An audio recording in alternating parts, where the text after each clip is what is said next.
I've had a lot of strange things happen during my life, but nothing compares to what I'm about to tell you.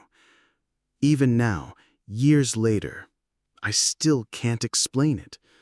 I've tried. I've gone over it in my head 100 different ways, asked friends, asked strangers online, even read obscure forums to see if anyone else has experienced something like it. But every time I come back to the same conclusion: whatever I saw that night wasn't normal, and I was never meant to survive it. Back then, I worked a job I didn't particularly like. Maintenance for a regional warehouse about 40 minutes outside the city.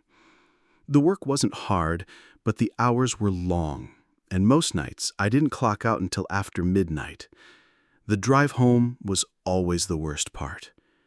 To get there, you had to take a stretch of highway that cut through a swampy rural area. No towns, no lights, no cell reception for about 15 miles. Just blacktop winding through nothing but marshland, cattails, and endless patches of standing water. That night started out the same as any other. I was exhausted, running on gas station coffee and fumes, and all I could think about was my bed. I remember it was unseasonably warm for late autumn, the kind of damp warmth that sticks to your skin. I had the windows cracked just a little, hoping to get some fresh air to keep me awake. But instead, what came through smelled like wet earth, like mold and stagnant water. I'd been driving maybe 20 minutes when I noticed something unusual up ahead. At first, it looked like a road flare, a faint orange glow pulsing against the horizon. I figured maybe there'd been an accident or some kind of road work, though I couldn't imagine who would be out doing construction in the middle of the night on that empty stretch. But the closer I got, the stranger it became. The glow wasn't on the road, it was off to the side, deep in the swamp, almost like a lantern being carried through the reeds. It moved in these slow, swaying arcs, weaving in and out of the brush. My first thought was maybe it was a fisherman or some hunter with a lantern, but it didn't look right. The light didn't illuminate anything around it. No reflection off the water, no shadows on the cattails, just a ball of orange light floating in the dark. I tried to ignore it, told myself it was nothing, maybe even a trick of my tired eyes.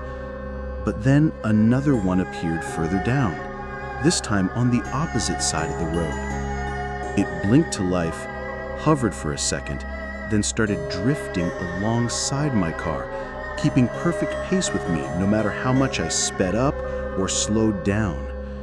My hands tightened on the wheel.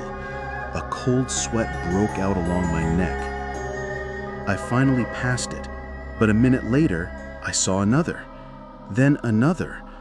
Soon there were half a dozen of them, scattered along the road, pulsing in that same rhythm. Orange, fade out.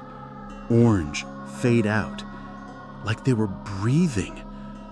I gripped the steering wheel tighter, trying to keep my focus on the yellow lines, but my peripheral vision kept catching the glow, and each time the light seemed closer. The worst part came when I looked in the rear-view mirror.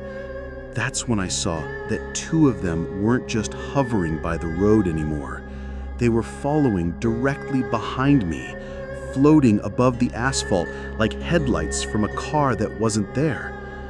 I don't remember making the decision, but I must have floored it, because suddenly the engine was roaring and my speedometer was climbing past 70.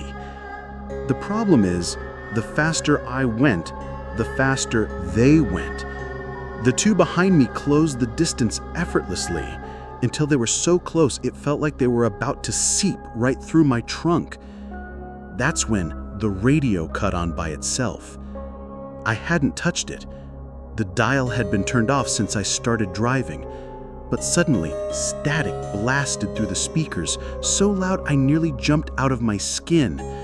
I reached for the knob to shut it off, but before I could, the static broke, and there was a voice. It wasn't clear. It wasn't even really human, more like someone whispering underwater, fragmented syllables breaking through the noise. I couldn't make out the words, but the tone enough was freezing. It sounded angry or hungry. That was it. That was the moment I decided I couldn't keep driving that road. I spotted a gravel turnout coming up on the right and swerved into it, tires spitting rocks.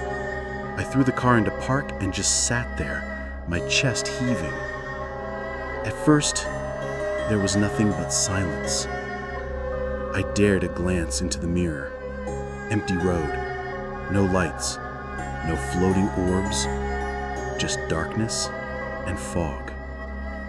My pulse was pounding in my ears, and I almost convinced myself I'd imagined everything, when suddenly something scraped against the rear bumper. The sound was sharp, metal on metal. I whipped around, but through the rear glass there was nothing, just shadows. I wanted to start the car and tear out of there, but my body wouldn't move. That's when I heard it. Breathing. Not my own. Heavier, wet, like lungs full of water. It was coming from just outside the driver's side window. I didn't want to look, but I did. Slowly, I turned my head toward the glass, and that's when I saw it. A face. Not lit by my headlights, not illuminated by the moon. Just there. Inches from the glass. It was pale, bloated, eyes black and shining like oil. Its mouth opened too wide, stretching skin until it looked like it would split. And with each breath, a thin stream of swamp water trickled down its chin. I screamed. I don't even remember doing it, but I did. The thing slammed both hands against the window, long, webbed fingers slapping against the glass, and I swear I felt the whole car rock. My survival instinct finally kicked in.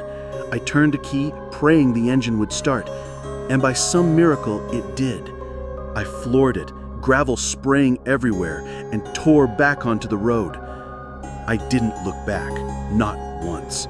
I kept my eyes forward, gripping the wheel until my knuckles went numb, and I didn't ease up on the gas until I saw the faint glow of the city skyline in the distance. By the time I pulled into my driveway, dawn was starting to break. The whole thing felt like a fever dream.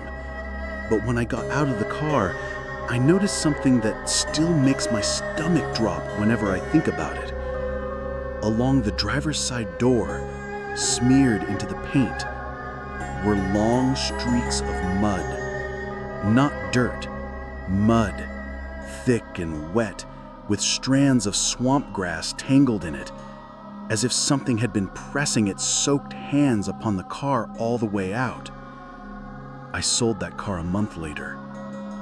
And here's the part that keeps me up at night. Every so often, when I'm driving home late, I'll catch it, just for a second, out of my corner of the eye, way off the road, a faint orange glow pulsing in the dark, waiting.